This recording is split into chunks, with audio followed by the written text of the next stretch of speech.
내가 하고자 하는 건 뭐냐면 지금 그 만들어져 있는 보험 강의의 강사들이 있으니까 그것들을 따라가면서 자동차 보험에 내가 무슨 도움을 주고 싶은 거였냐면 자동차 보험을 공부하면서 끊임없이 개념이 흔들려가지고 끊임없이 본 강의 뭐 이제 실록선 선생님 강의를 듣거나 이러면 이제 하면서 문제를 모의고사반 풀면서 개념이 이것과 저것이 정확하게 이렇게 딱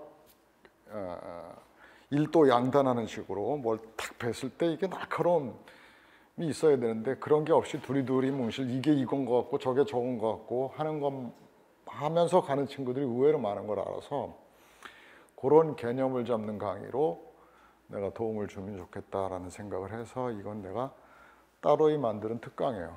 그래서 여러분들이 수강료가 부담이 된다 그러면 지금이라도 환불하고 낮출 의사가 있고 너무 싸요 그러면 더 올릴 의사도 있어. 그러니까 뭐 언제든지 나한테 컴플레인을 하시고. 그러니까 이 강의는 적어도 학원의 수익과는 별로 그렇게 학원의 뭐 운영비를 뭐 어쩌고 저쩌고 하는 어떤 경제적인 논리하고는 전혀 무관한 강의라는 걸 먼저 얘기하고 싶어요. 그렇지만 또 공짜로 하면 여러분들이 또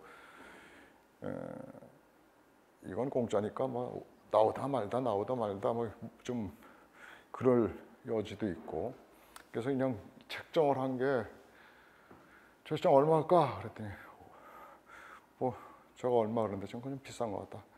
5만 원 그럼 하자 괜찮겠냐? 그렇게 해서 만들어진 강의예요. 나눠준 문제는 재작년하고 작년하고 재작년 기출 작년 문제가 아니구나. 작년 문제는 기출 문제 케이스 문제를 안 냈어.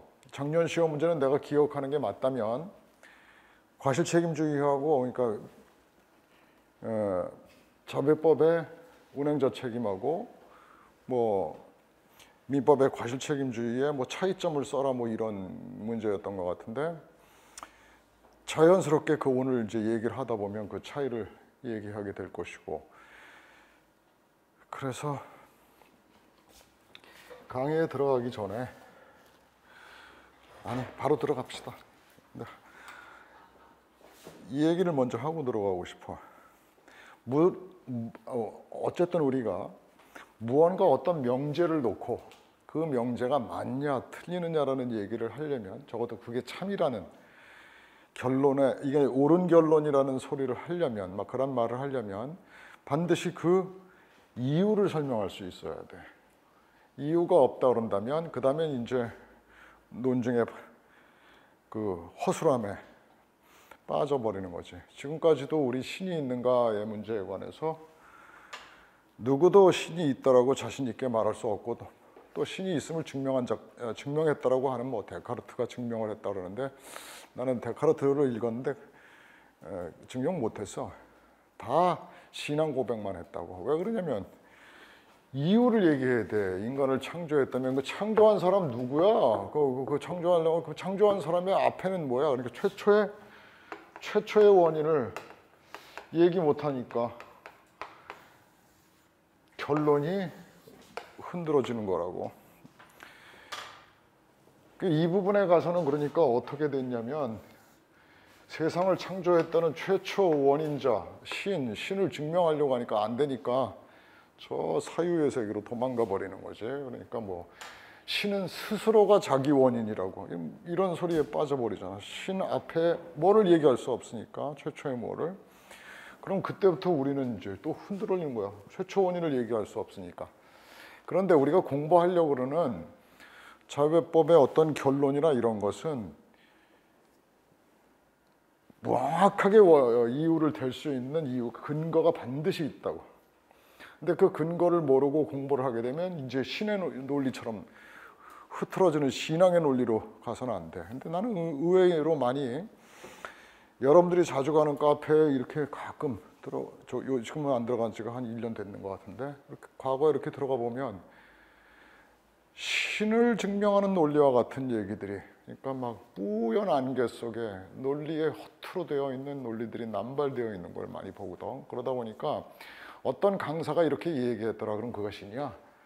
그래서 그 강사가 그렇게 얘기했으니까 맞는 거야. 이게 뭐냐고. 여러분들은 누가 무슨 얘기를 하든 간에 어떤 결론을 냈어. 그 원인이 뭐다라고 얘기할 수 있어야만 해. 그래야 이건 참이야. 그게 없는 모든 것은 부정해야 하는 거야. 그러면 여러분이 결론을 낸 어떤 명제가 참이라고 말하기 위한 이유를 얘기할 수 있으려면 여러분은 날카롭게 개념과 개념의 차이를 이해해야 돼. 운전자나 운행자나 비스무리한 것 같다 그런다면 그 다음에 거기서 파생된 어떤 그 명제도 다 참이라고 우리가 얘기할 수 없다고. 그래서 내 이 강좌의 목적은 개념의 정립이야. 뚜렷한 개념의 정립, 날카로운 개념의 정립. 이거 우리가 어떤 성질, 법적 성질, 얘는 이런 거야 그럴 땐 얘와 다른 이와 분명히 구별되는 그 구별점을 알아야 한다고. 그래서 지금 문제를 줬는데 우선 대간의 그림만 그려볼게요. 세상을 살다 보면 억울한 일이 많이 있게 되고 본의 아니게 억울하게 할 수도 있고 상대가, 또는 의도적으로 억울하게 할 수도 있어. 죽였단 말이야 이놈이 의도적으로. 그러면 살인을 한 자는 그 피해자 유족한테 물어줘야지. 억울하게 했으니까 뭔가 물어준다는 걸 우린 배상 책임이라고 한다고. 그러니까 억울한 놈은 억울하게 한 놈한테 분명히 뭘 받아내야, 뭔가 모르든 그 억울함을 씻을 수 있는 청구권이 있는 게 뭐 문명 세계에선 당연한 얘기라고. 그래서 우리는 억울한 일을 그러면 어떻게 해결해 왔냐 그러면 하여튼 억울하게 한 놈, 그걸 우리는 가해자라고 말해. 그리고 억울한 놈을 우리는 피해자라고, 피해 입었으니까 피해자라고 말한다고.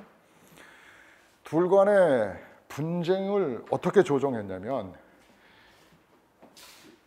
얘가 물어줘야 되는데 또 얘 입장도 고려해야 돼. 자기랑은 전혀 무관해. 내가 비록 얘한테 뭐 좀 잘 몰라가지고 좀 과실로 좀 부주의해가지고 이게 상한 무엇을 먹게 했다고 치자고. 근데 얘가 죽는 데는 나하고는 사실 관계없는 것 같아. 내가 좀 음식 좀 주인인데 며칠 상한 물건인데 이 정도는 팔아도 돼. 냄새 맡아보니까 괜찮은 것 같아서 손님 상에 내놨는데 얘가 그걸 먹고 뭐 어지러웠대. 그러다 밖에 나갔더니 차가 그냥 막 돌진해 오는 차한테 치였어. 근데 얘가 왜 어지러웠냐면 얘가 상한 음식을 주니까 얘가 배가 더부룩해지고 막 그래서 어지럽고, 또는 그래서 나가서 벼락을 맞았다. 이런 일이 있을 때 어쨌든 네가 나한테 어지럽게 해가지고 이런 일이 벌어졌어. 그래서 얘가 책임을 추궁하려고 그러면 또 얘한테 또 억울한 면도 있을 것이고, 둘 간에 그러니까 억울한 문제를 조정하는 데 있어서 인간들은 어떻게 해왔냐.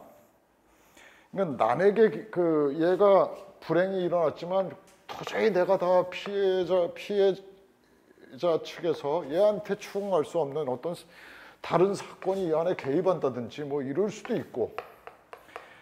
그래서 이걸 어떻게 정립해 왔냐면 얘한테 적어도 주관적인 요건으로 고의와 과실이 고의 또는이야. 여러분은 and와 or의 차이를 객관식 시험을 공부하면서 철저하게 이해했겠지. 고의 또는 과실에 그러한 주관적 요소가 있었느냐, 요건이. 얘한테 그러려고 했느냐, 또는 그럴 수도 있다라는 걸 얘는 알 수 있었는데 그걸 잠깐 놓쳐가지고 얘한테도 주관적인 어떤 심리적인 뭐 잘못이 있었다 할 수 있느냐 하는 요 요건을 가지고, 이런 게 있어야 비로소 책임을 추궁하게 하자. 뭐 이런 거야. 예컨대 어느 공장에서 폐수를 방류했는데 그 폐수가 계속 누적돼 가지고 동네 사람들이 한 공장 생기고 3년 후부터 자꾸 뭐 탈모 증세가 나기 시작하는 거야. 그래서 어떤 탈모가 심하고 어떤 이는 뭐 어지럽다 그러더니 뭐 암이 발병이 되기도 하고, 동네에 하여튼 이상한 일이 생겼다 라고 했을 때 얘가 우리한테 탈모를 이야기하려고 고의가 있었는지, 또는 그 폐수로 인해서 탈모가 생길 수도 있다는 것을 얘가 알 수 있었는데도 얘가 주의를 게을리해 가지고 그걸 알아내지 못했느냐, 뭐 이런 것 등들을 요건으로 하게 되는 거란 말이야. 근데 이제 이걸 엄격하게 하다 보니까 이게 진짜 문제야. 지금 폐수로 해서 이게 인과관계가 있는지 이런 것들을 규명을 피해자가 해야. 자, 민법의 손해배상 책임의 원칙은 여러분이 계약법 공부할 때의 원칙하고 그대로 타당해. 그래서 뭐냐면 권리를 주장하려는 자는 바로 그 권리의 발생 요건 사실 모두를 입증해야 한다. 그러니까 효과가 권리 의무라고 내가 얘기했는데 혹시 계약법 내 강의 안 들었다고 한 사람은 들어. 지금 우리가 법률 효과라고 말하는 것은 내가 의역하는 법률 효과라는 것은 나는 어떤 권리를 갖고 싶은 거야. 그러니까 그 상대방은 의무가 있겠지. 그러니까 권리 의무가 효과야, 효과. 그리고 그럼 효과를 주장한다는 것은 내가 권리 주장한다는 얘기지. 그럼 이 효과를 주장하기 위해서는 그럼 사전에 뭐가 있었느냐 하는 요건 사실을 입증해야 된다는 거지. 그걸 우린 법률 요건이라고 그래. 여러분들 계약법에서 다 고지 의무 공부했으니까 보험자가 권리 어떤 거 해지권을 행사하려면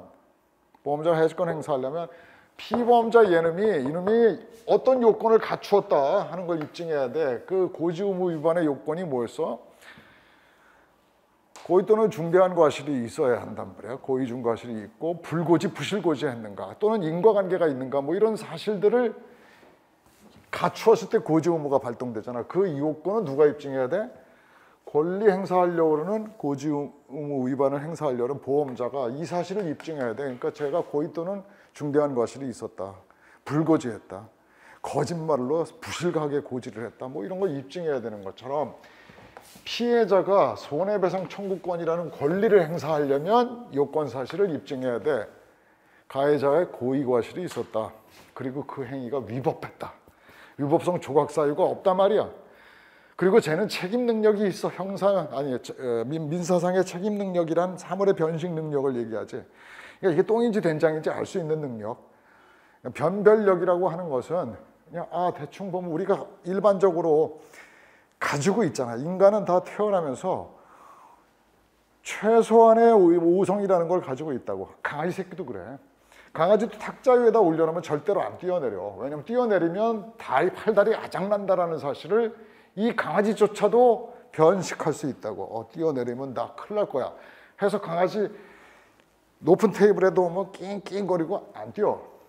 그런 능력이 최소한의 능력, 그런 능력을 개조차도 갖추고 있는데 그보다 좀 더해서 인간의 사물의 변식 능력이라고 하는 것은 적어도 14세 전후 정도의 지능으로 어떤 거냐면 그래서 그 다음엔 어떤 일이 벌어질 거고 나는 병원에 가야 될 것이고 그래서 뭐 이런 그 사태의 추이를 추론할 수 있는 그런 능력을 우리는 사물의 변식 능력이라고 그래요. 그러니까 세상의 이치를 대충 안다. 여기서 떨어지면 다치고 병원 가야 되고 골치 아픈 일이 발생하고 난 쟤한테 손해배상 청구해야 되고 뭐 이런 걸 정확하게는 아니지만 전체적인 그림을 추리해낼 수 있는 능력을 그냥 우린 변별력이라고 그래요. 그래서 기준을 한 14세 전후에서 그 정도 능력이 있다. 근데 5세, 6세 아이는 그런 변식 능력이 없다고 생각하기 때문에 설령 5살 먹은 아이가 손을 들고 횡단보도에 신호가 파란 신호일 때 손을 들고 갔다 하더라도 자동차 사고 나면 얘의 과실이 있냐 없느냐 이런 문제를 따지지 않아. 얘는 사물의 변식 능력이 없는 애니까 우리는 부모는 왜 아이를 거기다 그렇게 길거리에 애가 돌아다니게 했대. 아니 우리 애가 파란불에 건넜는데요. 그것도 횡단보도인데요. 쓸데없는 소리. 얘는 파란불의 의미를 모른다고 우리는 보는 거니까. 그리고 얘는 횡단보도의 의미를 사회적 약속을 모른다고 보는 거니까 이런 최소한의 변식력이 없는 애를 여기다 놨으니까 얘가 옳았다 하더라도 보호자에게 주의 감호해야 할, 보호해야 할 보호자의 과실을 묻게 된다고. 책임이 있어. 얘를 거기다 이렇게 길거리에 내놓았다라는 이런 것처럼 하여튼 먼저 우리는 얘가 고의 과실이 있었다라는 것뿐만 아니라 그가 책임 능력도 있다. 변식력이 있다. 변별력이 있었다. 그리고 위법했다 하는 이런 거 적지 마. 하여튼 이런 뭐 적을 필요도 없지. 나중에 계속 반복돼 가지고 이 요건은 머릿속에 받쳐야 돼. 그러니까 주관적 요건으로 고의 과실, 그래서 결과로 손해, 객관적 요건으로 손해가 발생했고 그랬는데 이것이 옳지 못해, 위법해. 그리고 그 가해자에게는 책임을 인지할 수 있는 변식 능력을 가지고 있다는 걸 얘가 입증을 해야 돼. 근데 이 중에 제일 힘든 게 뭐예요? 고의 과실이 있었는지, 걔가 폐수를 방류해가지고 우리 동네 마을 주민들을 전부 다 탈모증에 빠뜨릴 의도가 있었는지를 입증해야 되는데 그게 참 어려워. 그게 어렵다고. 그렇지만 그래서 어떻게 하는 방법을 생각해 와서 자꾸 어떤 집단적인 피해를 일으키는 종목에 가서는, 개인 1대1의 가해자 피해자의 종목에서는 이 원칙을 계속 지금까지 고수해.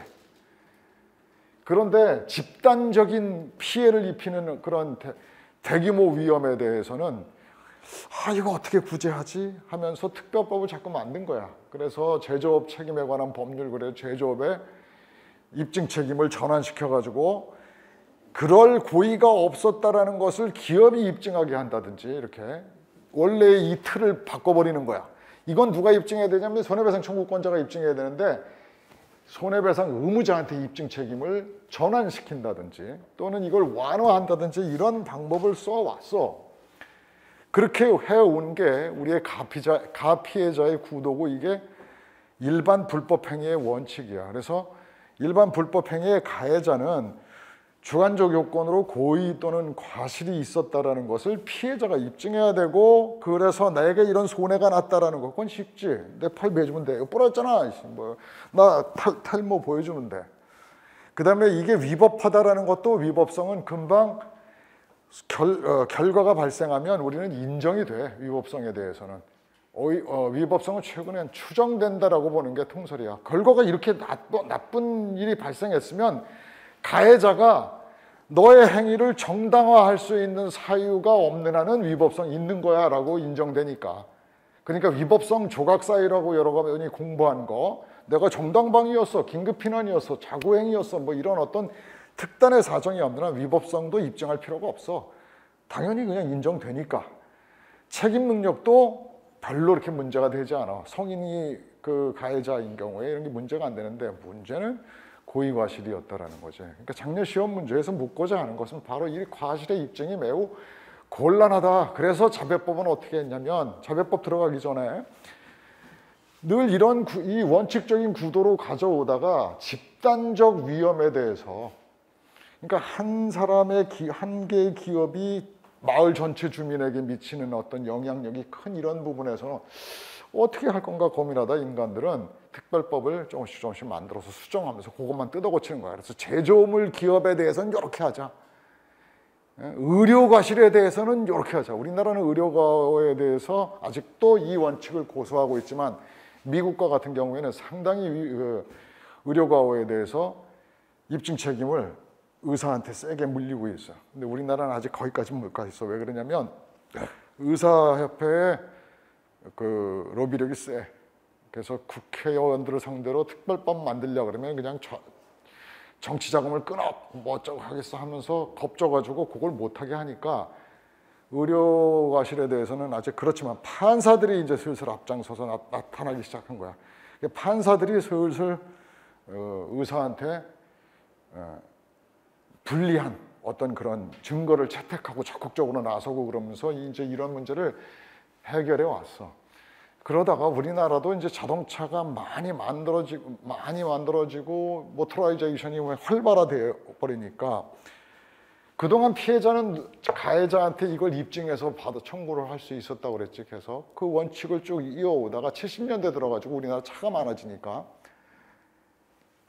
아까 얘기했지, 예외적인 집단적인 그 위험에 대해서 특별법 만들었던 것처럼 자배법을 만든 거예요. 자동차에만, 이거 자동차가 너무 많이 쏟아져 나와, 피해자가 너무 많이 양산되고 있어. 그러니까 자동차에만 특유한 법을 하나 만들자 하는 게 자배법이에요. 그러니까 이 일반 불법 행위의 가해자와 피해자의 이 구도에 있어서 피해자가 항상 가해자의 요건 사실을 입증해 왔다라는 것은 지금까지 계속 되어 오는데 특정한 영역에서 수정을 이루고 있잖아. 그 특정한 영역 중에 하나가 자동차, 영역이야. 차가 너무 많아지고 이거 뭐 교통사고로 불구가 된 사람이 너무 많고 막 그런 거야. 그런데 얘네들이 가해자의 고의과실을 입증하지 못해서 또는 인과관계를 입증하지 못해가지고 피해가 큰데도 불구하고 치료도 못 받고 있는 현실들이 70년대에 막 발생하고 하니까 우리나라도 자배법을 만든 거라고. 그래서 자배법의 취지는 뭐냐? 아무것도 하지 마. 그냥 피해자는. 다 아픈 것도 불쌍해 죽겠는데 넌 아무것도 하지 마. 네가 다 해. 사고 냈어? 그럼 네가 다 해. 네가 책임을 면하고 싶어? 네가 다 해. 입증 책임 전환시켜버리고 그다음 너 가해자도 보니까 돈 있는 가해자가 있고 돈 없는 가해자가 있더란 말이야. 고용운전자 같은 경우에는 평생 모아놓은 적금이 얼마 안 돼. 그래서 얘가 엄청난 피해를 입었는데 치료비 못 줘. 제가 안 되겠다. 돈 있는 놈 네 사장 나와. 사장은 자고 있었는데요. 나 심부름 가는 중이었는데요. 라고 하더라도 사장을 끌어다닐 수 있도록 하고자 하는 특별법을 만든 게 자배법이야. 자배법의 골자는 뭐냐? 딱 한마디로 정의할 수 있어. 책임의 집중과 위험의 분산이야. 책임의 집중은 누구에게? 돈 있는 놈한테. 돈 있는 놈한테 책임을 집중한다. 법률 조문치고 좀 싼 티가 나지 너무. 그치?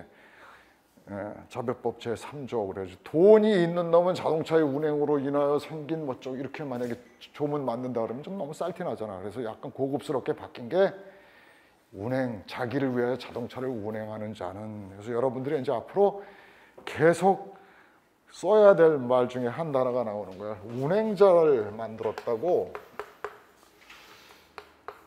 그러니까 운행자라고 해서 행자라고 행. 그러니까 운전자가 아니잖아. 이게 뭐가 달라졌네. 이게 달라진 거야. 그러니까 운행자를 그냥 마음속으로는 이렇게 생각하면 돼. 돈 있는 놈에게 책임을 집중시키고 어떻게 집중시키냐. 걔가 물어주는 주체로 만들었을 뿐만 아니라 얘한테 꼼짝 마라. 뭐라 물어? 이거 안 묻는단 말이야. 고의과실을. 그러니까 작년 시험 문제에 이 얘기가 집중됐으면 되는 거야. 1번 문제는 과실 따위 필요 없다. 자기를 위하여 자동차를 운행했다라는 사실 그 자체에서 책임의 근거를 찾는 혁신적인 법을 만든 거야. 사실 어마어마하게 어떻게 보면 운행자 책임은 혁신적인 법이야. 요건을 다 부숴버렸잖아. 자, 아까 일반적으로 원칙은 뭐라고? 주관적 요건으로 고의 또는 과실, 그리고 객관적 요건으로 피해자의 손해가 발생했다는 사실, 그리고 그 행위는 위법했다. 넌 정당한 사유가 없다. 그리고 넌 책임 능력이 있다라는 요건 사실을 다 입증한 후에야 돈 주세요, 나 물어주세요 할 수 있는 것이 원칙인데 이거 다 부숴버렸다라는 거야. 이거 없어. 새로운 걸 만들었다고. 완전히 새로운 걸. 그러니까 무엇만 하면 돼? 피해자는, 피해를 입은 사람은 얘한테 손해배상을 받으려면 너는 자기를 위하여 자동차를 운행하는 자였다라고만 입증하면 돼. 자기를 위하여 운행하는 자였다. 그런데 그러면 이제 자기를 위하여 자동차를 운행하는 자였다라는 걸 입증하려고 그러면 얘가 이럴 수도 있잖아. 자, 그러면 그 운행자가 나는 그거 그러니까 차주가 이에 해당하는 사람이야. 근데 이제 저 구체적으로 이제 여러분들은 이미 알고 있고, 근데 여기 가장 공부 안 했다고 하는 친구가 자신 있게 난 몰라요. 그러니까 쉽게 풀어가려니까 좀 답답하긴 하겠지. 그렇지만 여러분들은 가지고 있는 지식을 공고히 한다라는 생각으로 천천히 나를 좀 따라와 봐. 5주 후에는 정말 완벽하게 딱 짜는 사람 만들어 줄게. 그러니까 우선 운행자 중에 대표 선수는 차주야. 운전한 자를 얘기하는 게 아니라 차 주인을 얘기하는 거야. 주인. 돈 있는 놈. 내가 아까 머릿속에 뭐라 그랬어? 운행자? 돈 있는 놈. 돈 꽤나 있어가지고 차 끌고 다니면서 끌 수 있는 놈. 근데 그 차주의 차를 누가 운전했냐면 모르는 놈이 운전했어. 어떤 놈이 훔쳐가지고, 완전히 훔친 건 아니고, 전혀 모르는 놈은 아니고, 신분관계 없으면 좀 골치 아프니까. 여러분 공부한 사람은 무단 절취운전의 개념을 알겠지만, 무단운전자의 이제 문제를 얘기하려래. 무단운전이란 뭐냐면 차주의 동의를 받지 않고, 허락을 받지 않고 자동차를 무단적으로 사용하는 자가 무단운전자야. 그럼 그 반대가 뭐요? 무단운전이 아는 사람 정당한 운전자지, 정당한 운전자. 근데 무단운전자는 차주와 인적 관계가 있는 사람이야. 그러니까 절치운전과 무단운전은 구별되는데 구별의 기준이 뭐냐면 아는 놈이야, 모르는 놈이야. 모르는 놈은 내가 차를 여기다 세워놨는데 어떤 놈이 와서 깨고 그거를 끌고 갔어. 이렇게 해서 도난을 당했다고 그런다면 그것까지 책임지라고는 자배법에서 거기까지는 못 갔어. 야, 이건 아니다. 차주는 그럼 뭐 맨날 차 바깥에서 잠 안 자고 차 지키란 말이냐? 손해배상 책임질 줄 모르니까 잠 안 자고 차 지키라는 얘기 그럴 수는 없다. 그러니까 도난 당한 경우는 그런 불행이 얼마나 많이 있겠는지 모르겠지만 그 경우까지 차주한테 책임지라는 거는 곤란하고, 근데 차주가 아는 놈이 차를 가지고 가서 사고를 낸 거다 그러면 차주 책임을 물 수 있도록 하고자 하는 것이었단 말이야. 신분관계가 있는 자, 아는 어느 만큼 아느냐, 내 회사의 직원이라든지 피용인이라든지 또는 자기의 자식이라든지 뭐 형이라든지 아버지라든지 이런 신분관계에 있는 자가 내 허락도 안 받고 자동차를 운전하고 나가서 사고를 쳤다라고 했을 때 그러면 이렇게 되겠지. 차 사고 낸 무단운전한 놈이 있는데 사실 이 무단운전은 운전이 아니야. 무단운행이라고 하는 거리 맞아. 왜냐면 근데 이건 그냥 묻어갈게. 이거는 조금 이따가 확 구별하도록 하고. 자, 차주 얘는 운행자야. 근데 얘가 제3자한테 사고를 냈는데 이 피해자가 무단운전자한테는 손해배상 청구할 수 있지. 뭐 이놈 잡았어 그러면 뭐 이놈한테 얘가 뭐야? 적극적으로 가해자잖아. 이놈이 고의 또는 과실에 부주의로 운전을 해가지고 내가 이렇게 다쳤는데 위법하고 얘가 책임 능력이 있으니까 너 입증해서 얘한테 손해배상 청구를 할 수도 있어. 그런데 이놈 돈이 없어.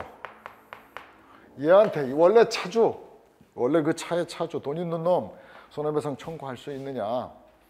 그러려면 뭐야 이제 이 차주에 대해서는 이런 거 필요 없다 그랬지. 이 요건 그냥 너는 운행자야 라고 하는 걸로 충분하단 말이야. 자기를 위해 자동차를 운행하는 자야 라고 하는 걸로 충분해. 너는 운행자야 라고만 하면 돼. 그런데 얘가 나는 운행자 아니었어, 운행 안 했어, 운행도 안 했어, 나 운전도 안 했고 운행도 안 했어. 사실 얘 말 맞아. 아무것도 안 했어 얘. 그런데 이 길을 놓고자 하는 그러니까 자배법이란 특별법을 만들어 놓고 그걸 운영해 오면서 우리는 오늘날까지 왔는데 얘는 당연히 걸려 이제는. 그러니까 얘가 운행자임을 입증해야 되는데 그 운행자임은 입증해야 돼. 아까 이 주관적 요건, 고의과실, 객관적 요건, 위법성, 책임 능력이 있다는 거는 이제 요건이 아니라 그랬지. 자동차의 특별법에서는, 자배법이라는 법에서는. 그렇지만 뭐는 필요해? 너를 위해, 너는 자기를 위해 자동차를 운행하는 자였다라는 것을 입증해야 한다 그러는데 그 입증이 그러면 빡세면 자배법 만들어만 하게. 그 자배법의 학자들은 뭐라고 그러냐면 운행자는 네가 이 차주가 이렇게 말하는 거야. 이거 무단운전이에요. 내 형이 나 허락도 안 갖고 지가 그냥 차를 끌고 간 거야. 나 그때 미국에 있었어요. 이런 경우까지 책임지는 거죠. 난 그때 나 운행 안 했어요. 라고 할 때 자배법 학자들과 법원과 판사, 그 학자들은 어떻게 규결 지었냐면 얘가 입증해야 하는 운행자에 관한 입증을 어느 만큼 하면 되느냐, 어느 만큼 하면 되느냐에 초점이 맞춰지는 거 아니야, 결국은. 어느 만큼 입증해야 얘를 운행자라고 우리는 얘는 할 거 다 한 거야. 그 다음에 나머지 네가 다 해라고 할 때 우리는 모든 입증을 다 어디로 줬다고 그랬어? 저 돈 있는 자, 운행자한테 네가 벗어나려면 입증 책임은 네가 해. 네가 입증하고 벗어나. 나는 피해자는 요것만 하면 돼. 자기를 위하여 자동차를 운행했다. 요것만 입증하면 돼. 라고 법은 새로 바꿨다 그랬잖아. 근데 얘가 진짜로 나의 용무와는 전혀 관계없는 얘 용무를 보는 사고였어요 라고 항변을 했을 때 통설은 뭐라고 대응을 했냐면 그래도 너 운행자야. 본래적 나의 용법하고는 관계가 없이 내가 사용하려는 차에 내가 차주지만 내가 그 차를 구입하는 의도와는 전혀 무관하게 이렇게 엉뚱한 놈에 의해서, 비록 친척이지만 이놈에 의해서 이렇게 일어난 사고도 내가 운행자라고요? 그건 아니잖아요 라고 했는데, 법원은 뭐라 그랬냐면, 자별법 학자들은 뭐라고 그랬냐면, 자기를 위하여 자동차를 운행하는 자이다 라는 입증을 얘는 어디까지만큼만 입증하면 되느냐면, 너 자동차에 권리 있지, 소유권자잖아, 너 네 차 맞잖아, 권리자잖아 라는 것만 입증하면 땡이다라는 거야. 이렇게 엄격해진 거야. 네 차잖아 하게, 네 차잖아, 그럼 넌 운행자야. 근데 안 통하는 게 하나 있어. 이게 신분관계가 전혀 없는 절취자에 의한 운전사고였다 그런다면 네 차잖아 라는 입증 갖고는 부족해. 왜냐면 얘의 억울한 면도 있으니까. 정말 잠자고 있는데 전혀 모르는 놈이 와서 깨고 들어와가지고 차를 훔쳐가지고 간 것까지 얘 책임지라 그러면 얘도 억울하잖아 좀. 그래서 이때는 얘 항변을, 나는 차 잃어버렸다, 그러니까 나는 얘랑 신분관계가 전혀 없다라는 거를 입증하고 빠져나올 수 있는 길은 준 거야. 자, 어디까지라고 그랬어? 아까 입증하는 너는 운행자다라는 입증은 어디까지는? 네 거잖아, 는 권리 있잖아 하고 얘를 공격하면 돼. 그러면 얘는 이렇게 한 거야. 너가 그 공격은 일단 이름 유효해. 타켓에 정확하게 맞은 거야. 네 차 맞잖아. 차 넘버 떼가지고 차량 등록번호 조회해보니까 네 차 맞아. 그럼 운행자 입증 끝난 거야. 얘는 더 이상 할 거 없어. 그럼 이제 얘가 이겼는데 여기서 얘가 다시 반격을 할 수는 있는 기회를 줬다고. 그 차 내 차 맞는데, 이런 내가 운전자 맞아, 운행자 맞아, 내 차 맞아, 일단은 맞아. 그런데 나 진짜 잠자고 있는데 모르는 놈이 와가지고 깨고 간 도난당한 차 그거 라는 사실은 누가 입증해라? 네가 입증하면 그건 봐줄게. 그것까지 너한테 책임 물기는 뭐하다. 그래서 얘한테 항변토록. 그럼 얘는 어떤 입증을 해야 돼? 법원에서 이런 문제가 생기게 되면 내가 차량을 잃어버려가지고 경찰서에 신고했는지 여부도 확인해 봐야 되지. 정말 이놈이 잊어버렸다면 지 가족이 아니고 뭐 이렇게 누가 이렇게 신분관계에 있는 놈이 쓴 게 아니고 모르는 놈이 차를 가져간 거라면 신고했겠지. 도난신고를 했는지. 또 도난신고 후에 그 차를 회수하기 위해서 그 차 회수하기 위한 어떠한 노력을 기울였는지를 얘한테 청취해 봐야 하는 거야. 그래서 들어보니까 네가 차도 도난신고 했으면서 경찰관들한테 빨리 찾아달라 그러고 뭐 전단지도 붙이고 애를 썼구나.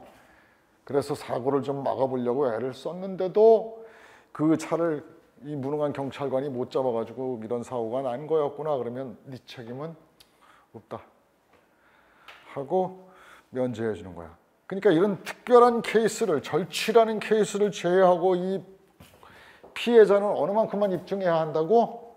네 차잖아. 어때? 쉬워졌지?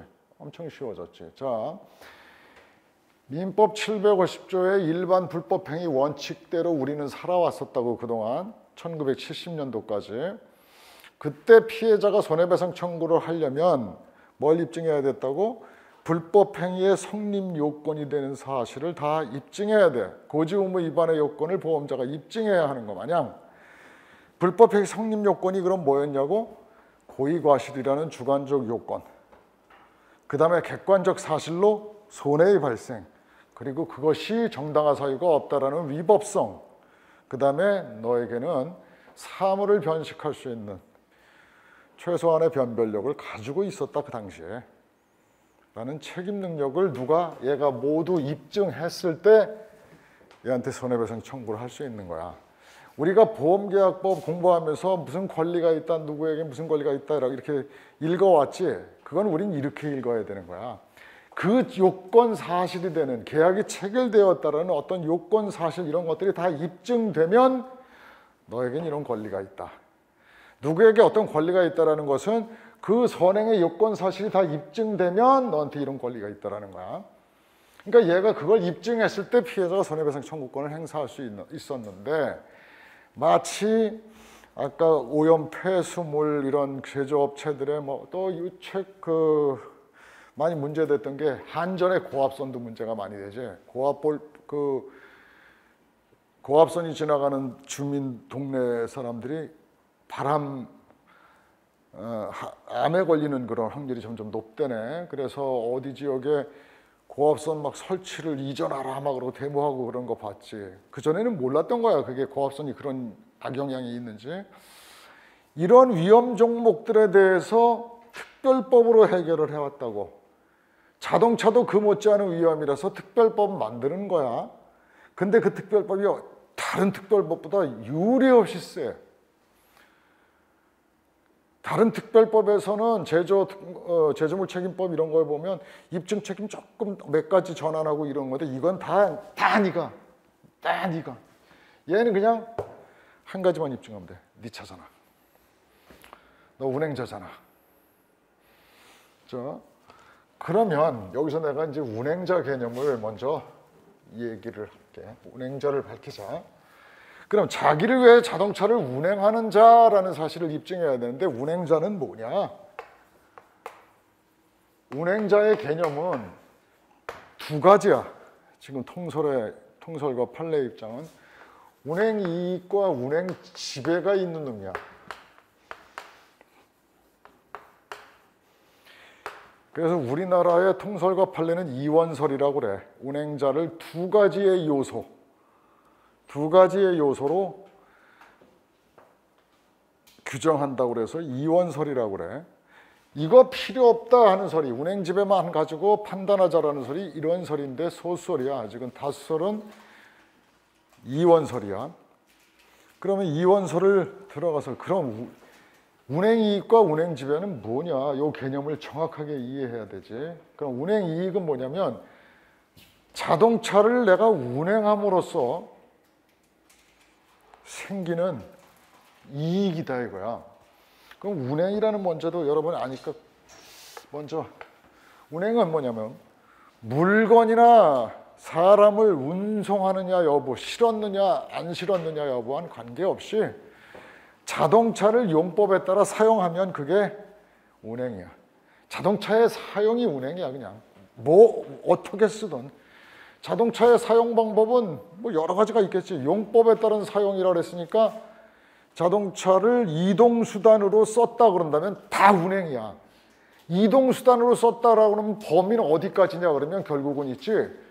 차가 나와서 들어갈 때까지는 이동수단으로 사용한 거잖아. 있어야 할 주차 장소에서 나와가지고 있는 동안은 다 운행이야. 사용하고 있는 거잖아. 중간에 주차해서 길거리를 막고 주차하고 있었는데 내가 없는 사이에 오토바이가 와서 꽝 부딪혔다. 네가 책임져야 돼. 왜 안 들어갔잖아. 지금 넌 사용하고 있는 중이잖아. 집에서 나와가지고 차를 여기다 잠시 주차한 거 아니야. 이동수단으로 지금 여기까지 끌고 와서 커피 주문을 하고 막 뛰어 들어가 있는 그 순간에 그렇게 사고가 났을 때도 너 차를 이용하고 있는 중이잖아. 지금 자동차를 용법, 자동차의 운송수단이라는 본질적 그 용법에 따라서 자동차를 사용 또는 관리하고 있는 거 일체가 다 운행이야. 그러니까 나와서 들어갈 때까지 차 사고 나면 너 다 책임져야 한다라는 운행에 해당해. 그러한 행위를 하는 중에 생기는 이익이란 뜻이야.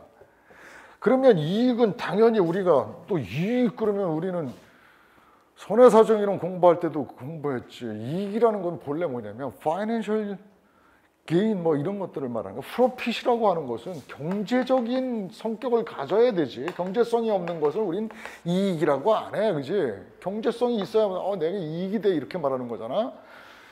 그럼 자동차를 운행하는, 지금 집에 들어가기 전까지는 다 운행이라 그랬잖아. 사용하는 동안 그래서 생긴 나에게 그래서 생긴 내가 누리고 있는 그 이익이 운행 이익인데 그러면 이제 이런 문제가 돼. 자동차를 차주가 있는데 친구가 빌려달래. 차랑 여자친구는 안 빌려주는 거야 라고 그렇게 얘기했는데도 이놈이 잠깐만 쓰고 내 급한 일 보고 갔다 올게. 그럼 우리가 어떠냐? 뭐 볼펜도 빌려주고 그러는 사이란 말이야. 뭐 우리 많이 빌려주잖아. 그래 차 그냥 그래 빌려줬어. 그래가지고 얘가 제3자에게 사고를 냈어. 얘는 얘한테 손해배상 청구를 하고 싶다고. 운행자한테, 돈 있는 놈한테, 차주한테. 그래서 얘는 뭐를 입증하면 된다고 그랬어? 아까 뭐 주관적 요건이 있다는 거 다 필요 없다 그랬지? 그냥 뭐만 입증하면 돼? 너는 운행자다. 자기를 위하여 자동차를 운행하는 자는 그 운행으로 인한 손해를 배상할 책임이 있다라고 자율법 3조에 써 있다고. 그러니까 운행자다만 입증하면 돼. 운행자다 이 얘기를 내가 아까 힌트를 오른쪽에다 살짝 써놨어. 권리, 소유자다. 네 차잖아 이거. 자, 얘 손해배상 청구할 수 있지. 너는 어디까지 입증하면 돼? 네 차잖아. 그러니까 차량 등록원부 떼보면 돼. 명의가 네 옆으로 돼 있네? 모르겠다. 하여튼 너는 네 차 맞네 이거. 그러니까 너 운행자네. 그때 그러면 얘한테 이익이 있느냐 그럴 때 이제 이게 좀 흔들려. 야, 운행자는 운행으로 인한 이익이 있는 거라 그랬는데 운행자를 어떻게 정의했냐면 최초의 그 이원설 판례가 운행자라 하면 뭐냐면 내가 설명해 줄게 하면서 자동차의 운행으로부터 발생하는 이익이 귀속되는 자로서 자동차를 지 맘대로 끌고 다니는 자, 즉 지 맘대로 지배하고 있는 자, 운행이익과 운행지배가 귀속되는 자라고 할 것이다 라고 처음에 판시했어. 운행이익과 운행지배가 귀속되는 자다. 그런데 이번 사고를 낸 김철수는 바로 차주로서 특단의 사정이 없는 한, 특단의 사정이 뭐냐면 차를 갖다 어떤 놈이 밤새 훔쳐갔다든지 하는 특단의 사정이 있으면 그거 따져봐야겠지만 그게 없는 한 철수는 그 차의 운행으로 인해서 경제적 이익을 누리고 있다. 실제로 하면서 그 차를 끌고 다니면서 더 빠르게 어떤 계약도 체결할 수 있었고 하여튼 뭐 어떤 이익을 누리고 있다. 그리고 얘는 자동차의 운행을 지배한다. 운행 지배라는 말은 내가 쉽게 한마디로 그냥 설명해 줄게. 내 마음대로 할 수 있다. 내 마음대로 할 수 있다. 지 마음대로 운행을 하고 있다. 그러니까 김철수는 운행자야 하니까 김철수는 김 피해 양에게 손해배상금 5천만 원을 지급하라 이렇게 판결을 했어요. 그래서 그 판결을 모범으로 해가지고 그 다음은 계속 그렇게 판결하는 거야. 운행자는 운행이익이 이익을 향수하고 운행지배가 귀속되는 자다. 두 가지가 있는 자다. 그런데 5번에 사고를 낸 김말동 양이 보니까 차 타고 다니면서 좋은 일 많이, 재미를 많이 봤구만. 좋은 일 많이 있네. 운행이익이 있고 그 다음에 운행지배가 지 맘대로 차 끌고 다니고 했네. 운행지배가 있다. 따라서 책임져라. 이랬던 건데 어느 날 얘가 이런 거야. 법원에서 나 친구한테 차 빌려주고 이익이라고는 손톱만큼도 없어요. 차 빌려주고 사실 나 왜 빌려줬는지 아십니까 판사님? 저 친구가 친구끼리 정말 너 이럴래 막 그러면서 내가 더러운 놈이네 뭐 원래 이런 놈이네 자꾸 막 이런 소리도 하고 그러고 그래서 어쩔 수 없이 나 키를 남겨줬는데 내가 무슨 경제적 이익이 있냐. 나는 그냥 고민만 했다. 제가 차 가지고 돌아올 때까지 그냥 가슴만 두근두근했는데 이게 이익이라고요. 할 만한 항변이지. 상식적인 항변 아니야. 그러니까 판사가 할 말 없잖아. 없지 할 말이. 근데 할 말을 해버렸네. 뭐라고 했냐면 그래 너 경제적 이익은 없어. 근데 여기서 말하는 운행이익은 경제적 이익에 한하지 않고 이래버리는 거야. 경제적 이익에 제한하지 않고 사회생활을 하면서 네가 누릴 수 있는 모든 이익이 여기에 포함되는 거다. 차와 관계된 모든 이익이. 뿐만 아니라 네가 차주로서 가지고 있는 정신적 만족감 있잖아. 남들 차 없는데 넌 차 있잖아. 그래서 네가 정신적 만족감이 지금 대단하잖아. 그런 이익을 넌 누리고 있는 거야. 차 없어봐. 그런 만족감이 있나. 그러니까 넌 이익이 있어 이런 거야. 이해되십니까? 자, 어디까지 갔어? 여기서부터 틀어져. 경제적 이익에서부터 탈출하는 순간 얘기가 곤란해져 버리는 거야 이제. 경제적 이익 필요 없어. 너 차 끌고 다니면서 사회생활 하면서 누리는 이익이 많아. 하다못해 너는 차주라는 만족감이 있잖아. 나 그래도 자꾸로 너 차 뭐냐? 그랜저 키를 보여주면서 답했습니다. 옛날에 뭐 광고 같은 거 있잖아. 너 어떻게 살아왔니? 근데 뭐 그랜저 차가 싹 지나가면서 배줄 거 다 배줬다고. 너 그랜저 탄다라는 정신적 만족감 있잖아. 그러니까 너 이익 있는 거야. 이렇게 말해버리니까 얘는 뭐 이제 할 말이 없지. 나 가슴 떨렸는데 그래 가슴 떨린 거와 함께 넌 정신적 만족감도 있었잖아. 이해되시냐 이거? 그러니까 얘가 아씨 이런 거야.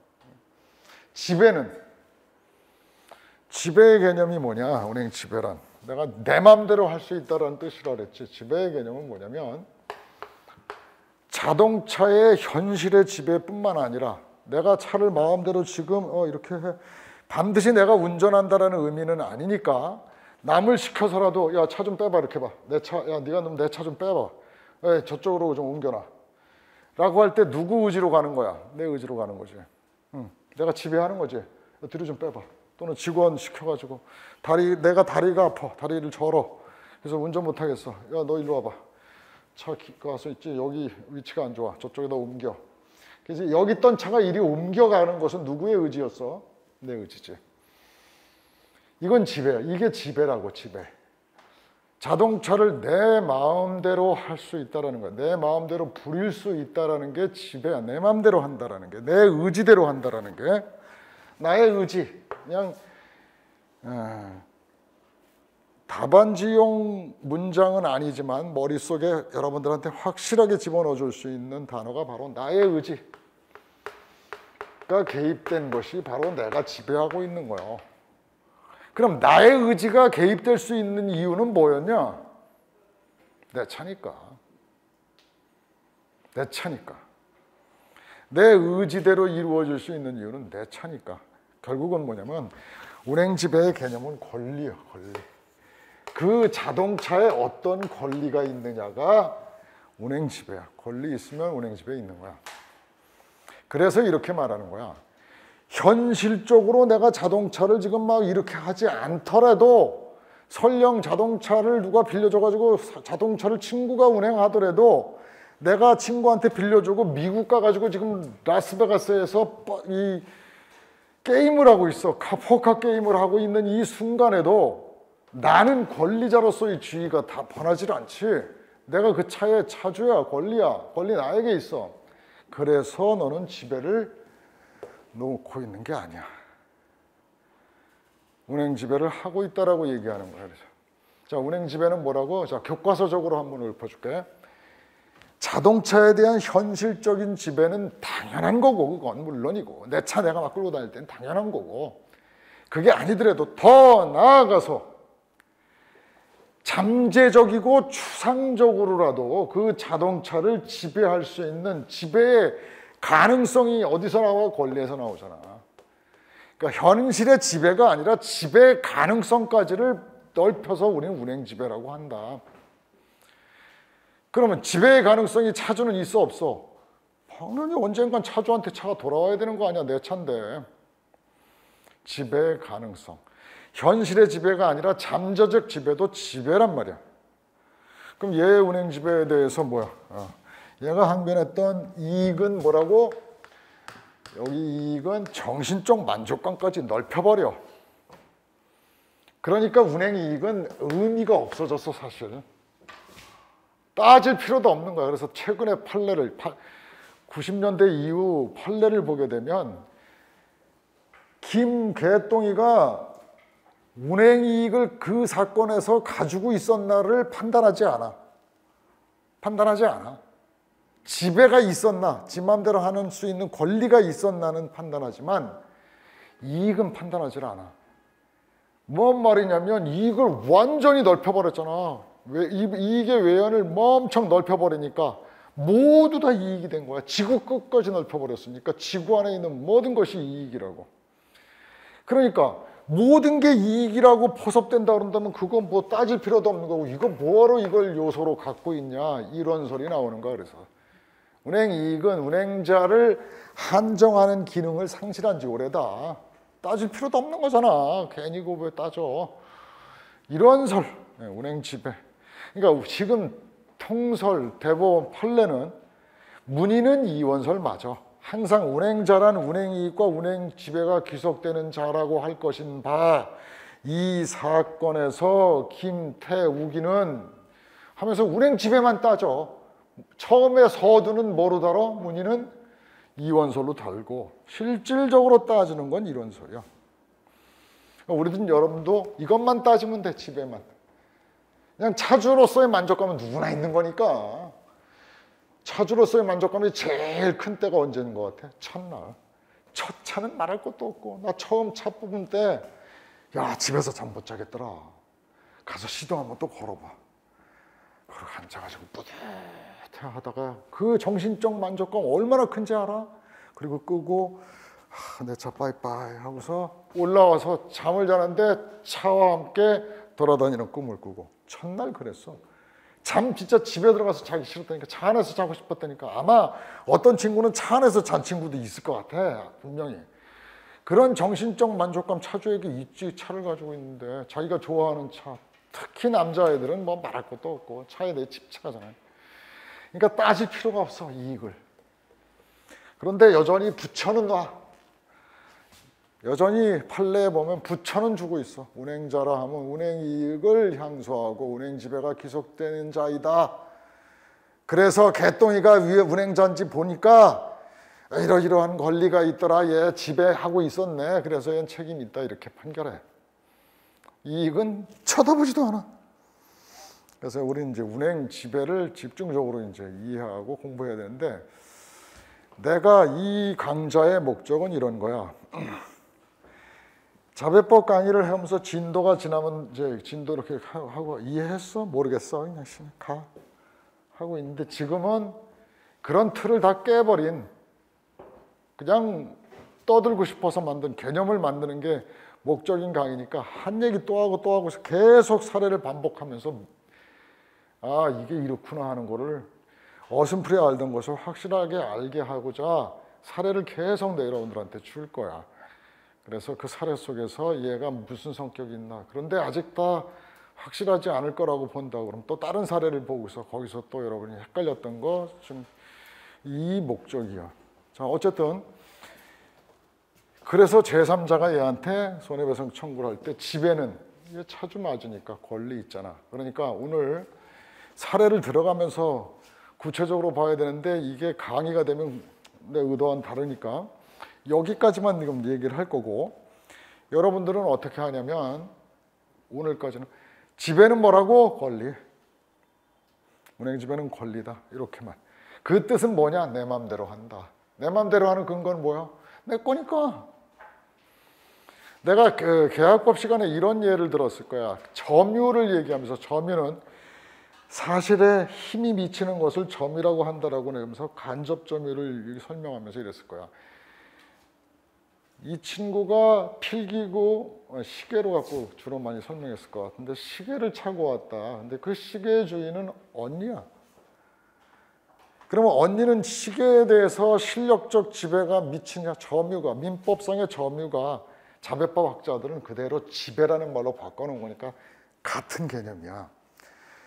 점유란 권리가 있는지 없는지는 불문하고 그걸 현실적으로 가지고 있다. 힘이 미치고 있어. 지배를 한다라는 거. 내 마음대로 하고 있어. 의지대로 하고 있어. 그럼 우리는 뭐해? 저 시계를 가지고 제 거겠지. 제 거겠지 하고 누구도 침범 안 해. 침범 안 하는 이유는 권리로서 보호받고 있다라는 거야.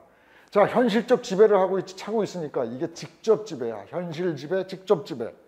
그럼 이 시계를 빌려준 언니는 집에서 친구를 커피숍에서 만나는데, 야, 너 시계 좋던데 그거 시계 없냐? 그랬을 때 언니가 나 시계 도둑 맞았어. 이렇게 절대 얘기 안 한다고. 뭐라고 말해? 내 동생 빌려줬어. 이 뜻은 뭐야?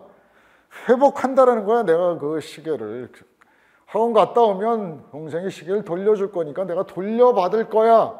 지배의 가능성으로 나는 남아있어. 이 뜻이야. 그러니까 나는 도둑 맞았다는 말을 안 하는 거야. 그러면 언니의 지배는 무슨 지배? 간접 지배, 간접 점유를 하고 있는 거예요. 잠재적 지배. 구체적인 지배는 동생이 하고 있고, 언니는 뭐야? 추상적 지배를 하고 있는 거야. 추상적으로 이게 돌아오면 내 것이 된다라는 어떤 그림으로. 현실의 구체적인 지배는 동생이 하고 있는 거고. 이처럼 지배란 직접적인 지배와 간접 지배로 나눌 수가 있어. 둘 다 지배를 하고 있는 거야. 자, 그럼 여기서 이 자동차에 대해서 친구는 뭘 하고 있는 거냐? 직접 지배하고 있지. 차를 끌고 가잖아. 얘는 도난당했어 이렇게 말 안 해. 차 돌아올 거니까. 얘는 무슨 지배? 간접적 지배를, 추상적 지배를, 잠재적 지배를 하고 있는 거란 말이지.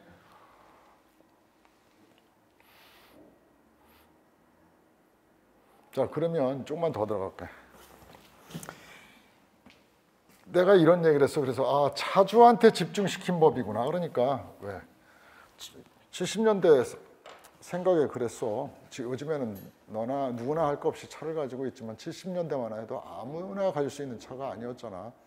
돈 있는 사람의 상징이었지. 부의 상징. 70년대 우리나라 후진국에서 겨우 면하던 때 혹자는 뭐 박정희가 어떻게 해서 이걸 뭐 이렇게 선진국을 만들었다 그다 개소리고, 우리나라가 중진국의 함정에 빠지지 않은 것은 김대중 대통령의 기가 막힌 해안이야. 그 당시에 IT에 투자하고 엄청 그랬어.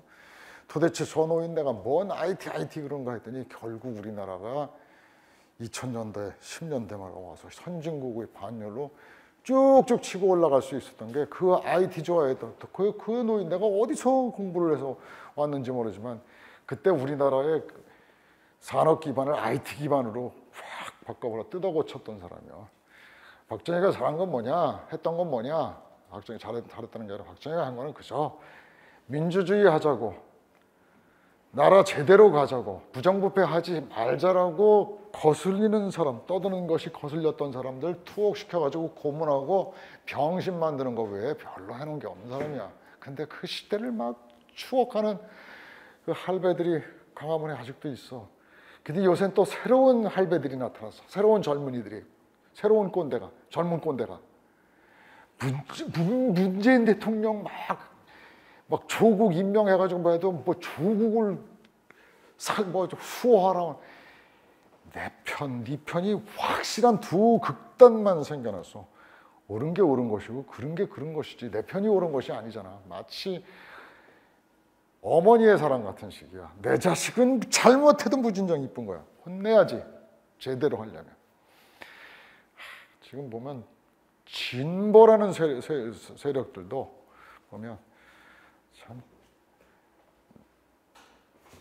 제갈량은 읍참마속이라는 말이죠. 울면서 참했어. 누구를 마속의 목을 뱉다고. 군령을 세우기 위해서 내 사람, 가장 사랑하는 사람을 베었다고. 잘못했으면 꾸중해야지. 무슨 조국을 수호해. 딴 데로 갔네. 그래서 차주가 흔치 않았으니까 돈 있는 사람이 차주였다고. 그래서 차주한테 운행자라고 이름을 씌워주는 거야. 너 운행자야. 좋은 이름이지. 너는 운행자야. 너한테 책임을 이렇게 집중시킨 건지 이해했지. 근데 너무 집중되면 이게 풀어줄 줄도 알아야 되잖아. 우리 자백부는 그렇게 했어. 얘한테 운행자에게 책임을 집중시키면서 위험을 분산시키는 방법을 고려했어. 위험의 분산이 여러분이 공부했던 보험 아니야. 그래서 자동차 손해배상보장법에서 대인배상 2를 의무적으로 가입을 강제화해. 대인 2까지 강제화하면 더 좋겠지. 근데 그러기에는 너무 또 많은, 왜냐하면 반드시 강제된다는 것은 세금과 같은 건데 최소한의 세금은 요구할 수 있는 거지만 부담은 국가가 요구할 수 있는 거지만 최대한의 부담을 요구할 수는 없는 거잖아. 그래서 최소한의 부담으로 대인배상 1이라는 그게 대인배상 1이 그러니까 의무보험인 거야. 그 의무보험은 한도가 있지. 대인배상 2를 설정하고 이 금액을 초과하는 손해는 그럼 어쩌리요? 이거 가입했으면 좋겠는데 강제는 못하겠고 그래서 사탕을 하나 주지. 왜 그림 못 그려? 사탕이야. 채찍으로 대인 2를 채찍으로 모두 들어야 해. 자기를 위해 자동차를 운행하는 자는 반드시 대인배상 1 의무보험에 가입해야 해 하는 강제를 하고 채찍을 하고 당근을 주는 방법으로 이거를 끌어들여. 그게 뭐냐면 교통사고 처리 특례법을 그때 만드는 거야. 교통사고 처리특례법의 주요한 골자는 뭐냐면 대인배상 2까지 가입해 주신 분, 2 가입한 사람한테 혜택 주겠다. 네가 10대 중과실 사고를 옛날 8대였어. 10대 지금 12대 중과실. 10대 중과실 사고를 야기하지 않았어. 예를 사망하게 한다든지 음주운전을 한다든지 무면허 운전 뭐 이런 하여튼 해서는 안 되는 사회악으로 커다란 거 이런 것만 안 했다면 일어난 사고에 대해서 너 깜빡 안 보낸다. 형사 특례를 인정해 주겠다. 처벌하지 않겠다. 전과자로 만들지 않겠다. 좋잖아 그러니까. 그래서 우르르 가입하게 하려고 그러는 거야. 그래서 그게 우리나라 현재 자동차 보험의 시스템인데 어쨌든 자배법에 있는 대인 일부터 우선 좀 이해를 해야 되겠는데 그러면 위험이 집중된 놈이 누구야? 차주지. 운행자의 차주.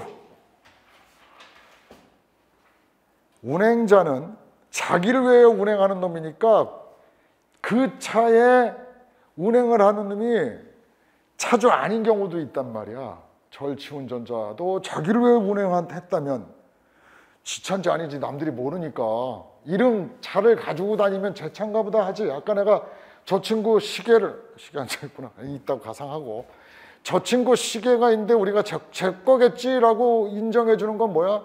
아까 점유 권리라고 그랬지. 점유권이 인정되기 때문이야. 그래서 함부로 침범 못 한다고. 누가 그 사실을 알아? 제 거 아니야.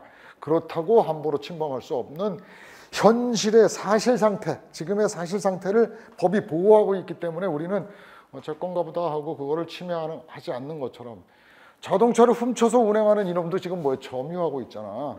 점유권이 있기 때문에 얘가 권리자인가 보다라는 추정을 받게 되는 거란 말이야. 그러니까 걔는 지차가 아니지만 운행자야. 자기를 위해 지멋대로 지금 자동차를 운행하고 다녀. 지 마음대로 하고 다닌 운행자야. 근데 이놈까지 보험으로 보호해 줄 수는 없는 거잖아. 어느 놈이 또 나는 장래에 자동차를 절취할지도 모르니까 일단 보험을 받아주세요 이럴 수도 없는 거고. 근데 보험의 기본적인 원칙이 있지. 뭐냐? 피보험 이익이 있는 사람이어야 하지. 피보험 이익이 뭐냐? 피보험 이익의 요건 우리 세 가지를 기억하지. 경제성이 있어야 돼. 그 사고로 경제적 손실을 입을 가능성이 있는 자. 운행자가 절취운전자도 이건 있어. 그리고 확정성, 손해의 확정성이라든지 귀속의 확정성이라든지. 근데 뭐 이거 다 있어 얘도. 근데 뭐가 없어? 적법성. 과연 이놈을 보호하는 게 법에 적합하냐? 이놈을 보호하는 게 이게 타당하냐라는 그 적법성을 결하잖아. 그러니까 적법한 요것까지를 가진 사람을 구별해야 할 필요가 있었어. 그래서 보유자라는 개념을 만들어. 보유자는 뭐냐? 이거 다 갖춘 놈이야. 이 중에 이거 안 갖춘 놈도 운행자일 수는 있지만 절취운전자는 이거 없잖아. 적법성이. 적법하지 않잖아. 남의 차 훔쳐가지고 끌고 다니는 범죄행위니까. 그래서 그 절취운전자도 운행자지만 보유자는 아닌 거야. 보유자가 되려면 이 세 가지를 다 갖춘 피보험자 자격이 있는 사람이어야 해. 그러니까 결국 이런 거야. 운행자에서 보유자하고 상당히 겹치는데 어떻게 다른 거냐? 이만큼 있으니 이 운행자잖아. 이 중에서 요놈 뺀 나머지 얘는 보유자고 얘는 무단운전자겠지. 절취운전자겠지. 그래서 이걸 빼면 운행자에서 보유자를 빼면 무단운전자가 나오고 절취운전자가 나오는 거지. 그러니까 보유자 더하기 무단운전 절취운전자는 운행자야 결국은. 뭐 산수하자라는 건 아니고. 자, 왜 얘네들은 보유자랑 구별해야 할 필요가 있어? 보험 못 준단 말이지. 피보험자가 아니란 말이지 얘들은. 피보험자란 손해보험에서 피보험이익의 귀속 주체로서 보험사고 발생 시 보험금 청구권자잖아. 근데 피보험이익이 없으니까 너는 피보험자 아니다. 보험에 보험 못 받는다. 그게 무단절취운전자야. 보험 보호 받는다가 보유자인 거고. 그래서 대인배상 2일 보험을 만들고 피보험자가 약관에 어떻게 쓰여 있었냐면 보유자와 운전자가 피보험자였어. 대인배상 1 약관이. 그래서 자배법의 보유자 개념을 그때 정의해 둔 거야. 보유자와 운전자가 피보험자였는데 대인 1과 2를 근데 여기서는 통합해서 같이 지금 들잖아. 그런데 대인배상 2에서는 피보험자가 5가지로 나뉘어 있어. 기친 승사운으로. 에이, 똑같이 만들자 해서 이거 흐트러진 거야. 처음에는 약관이 어떻게 되어 있냐면 대인배상 1의 피보험자에는 보유자, 운전자. 대인 2에 가면 김영 피보험자, 친족 피보험자, 승낙 피보험자, 사용자, 그 다음에 운전자 이렇게 되어 있었어. 그걸 같이 대인 2처럼 똑같이 하자 해서 대인 1 배상, 대인 1 보험, 의무보험 약관의 피보험자도 여전히 똑같아. 이제 김영, 친족, 승낙, 사용자, 운전자 이렇게 5개로 열거되어 있어. 그럼 뭐냐? 보유자가 바로 김영, 친족, 허락, 승낙 마찬가지야. 승낙이라고 요새는 많이 쓰지. 승낙 피보험자, 사용 피보험자 이게 보유자야. 그리고 운전자야. 결국 이렇게 된단 말이야. 그러니까 대인배상 1 피보험자는 보유자와 운전자였는데 대인배상 2는 이렇게 되어 있거든. 그러니까 그냥 같이 하자 하는 거야. 그래서 대인배상 피보험자는 지금 1, 2가 공이 기친승사운인데 기친승사까지가 보유자. 그러니까 애들은 뭐란 얘기야? 뭐 얘기하고 싶어? 얘는 운행집에 있어. 그러니까 운전자는 운행집에 따위는 없는 거요. 응? 운행집에 없어. 그냥 운전하면 돼. 현실의 운전자는 현실의 운전 행위를 할 때만 운전자야. 뭐 미국 가 있었는데 운전자가 그런 일은 있을 수가 없는 거야. 운전자는 항상 현실의 사고에서 운전하고 있는 놈이어야 돼. 얘들은 운전 여부 불문하고 운행하는 사람이야. 운행. 아까 운행이란 뭐라 그랬어? 이거 원법에 따라 사용하는 거라 그랬잖아.